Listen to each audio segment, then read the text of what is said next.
Anunnaki. Deus não é o único. Mauro Biglino.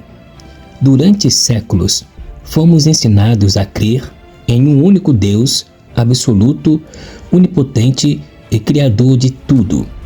Essa ideia, fortemente enraizada nas tradições judaica-cristã, moldou culturas, religiões e até governos.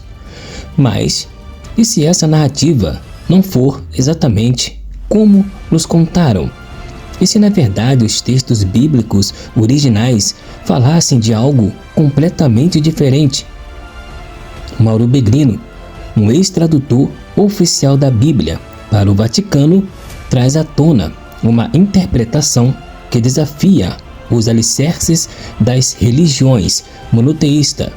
Segundo suas análises linguísticas e textuais, a Bíblia, quando lida literalmente em hebraico antigo, não fala de um Deus único, mas sim de uma pluralidade de entidades chamadas Elohim, com características muito mais próximas de seres físicos e tecnológicos do que de divindades espirituais.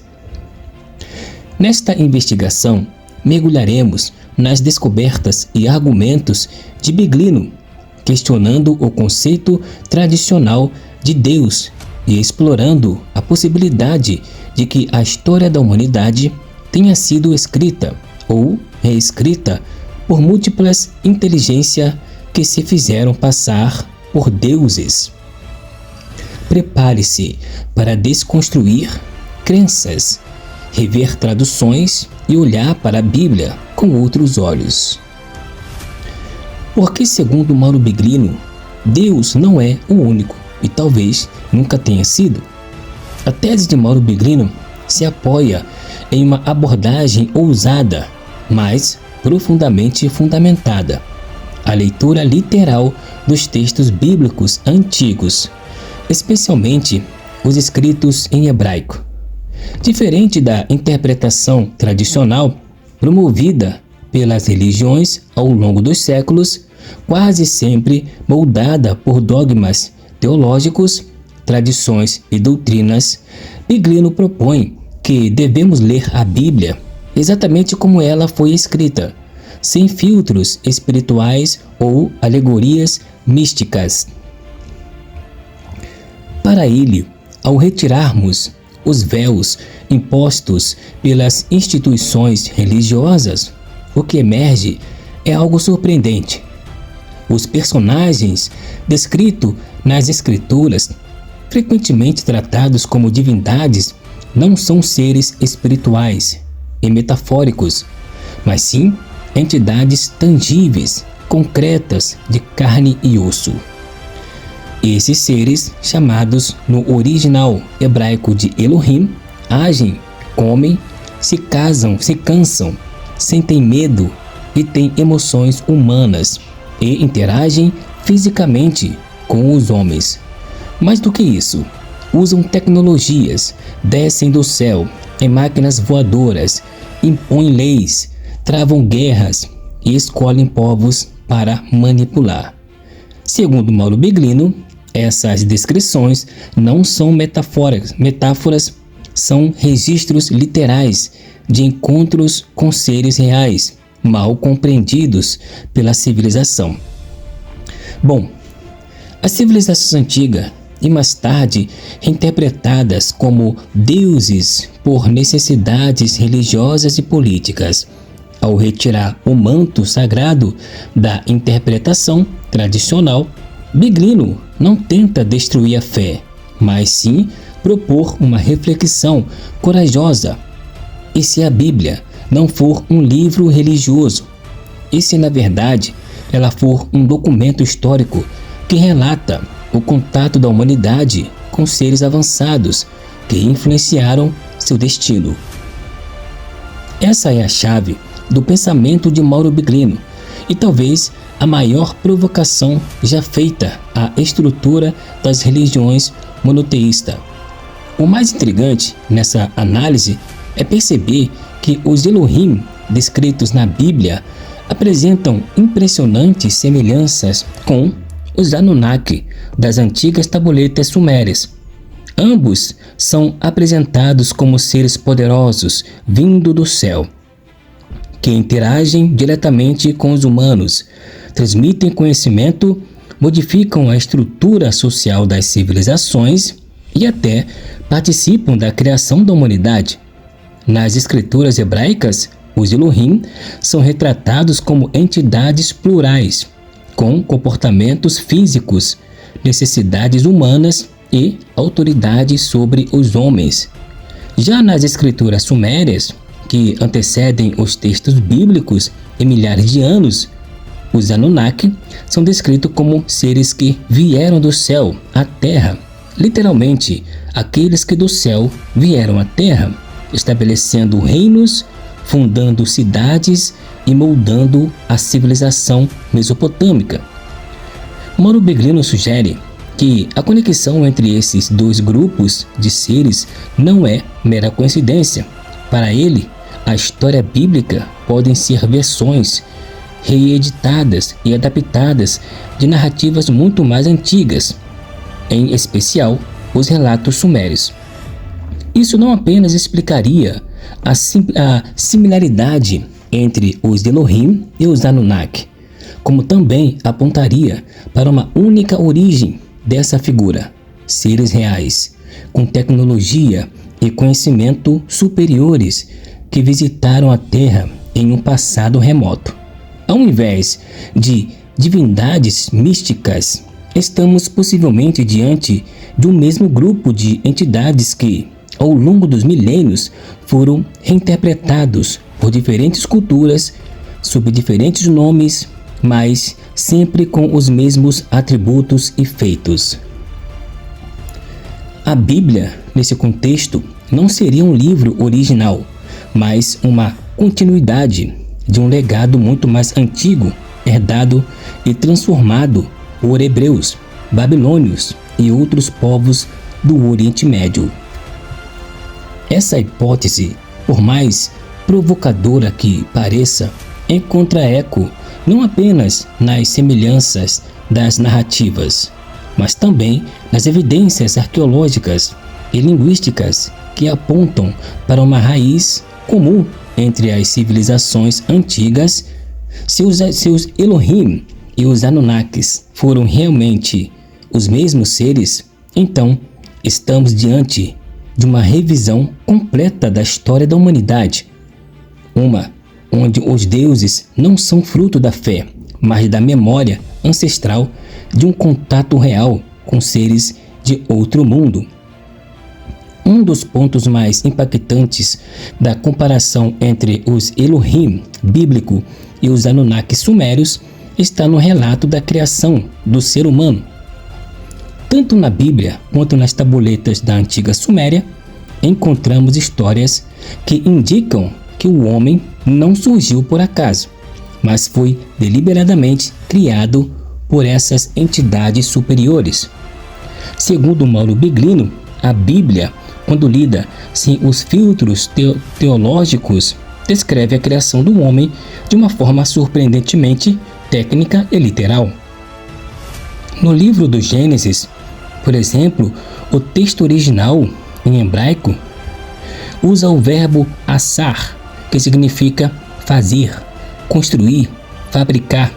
Quando os Elohim decidem fazer o homem à nossa imagem conforme a nossa semelhança, não se trata de uma criação mágica ou divina no sentido espiritual, mas sim de uma ação prática, concreta, como quem projeta ou manipula algo de uma forma direta.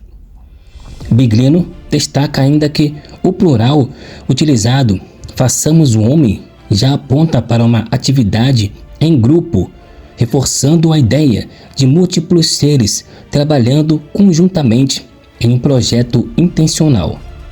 Quando olhamos para os textos sumérios, encontramos uma narrativa surpreendentemente semelhante, mas com ainda mais detalhes. Os Anunnakis, ao chegarem à Terra, teriam como missão principal a extração de ouro e outros recursos minerais. Com o tempo, essa tarefa se tornou insustentável, levando-os a decidir pela criação de uma nova criatura, uma espécie de trabalhadores primitivos que pudesse executar o trabalho pesado em seu lugar. Essas criaturas seriam o ser humano. De acordo com as tabuletas sumérias, os Anunnakis utilizaram a engenharia genética para fundir o DNA de uma espécie nativa aqui da Terra, possivelmente um hominídeo primitivo, com o deles próprios. O resultado seria o Adamu, o primeiro ser humano híbrido criado para servir. Esse relato não apenas antecipa o conceito moderno de manipulação genética, como também ecoa fortemente no mito bíblico de Adão, o primeiro homem. Mauro Biglino levanta uma questão inevitável. Seria essa uma mesma história contada de forma diferente por culturas distintas? Estaríamos diante de um relato histórico camuflado como mito?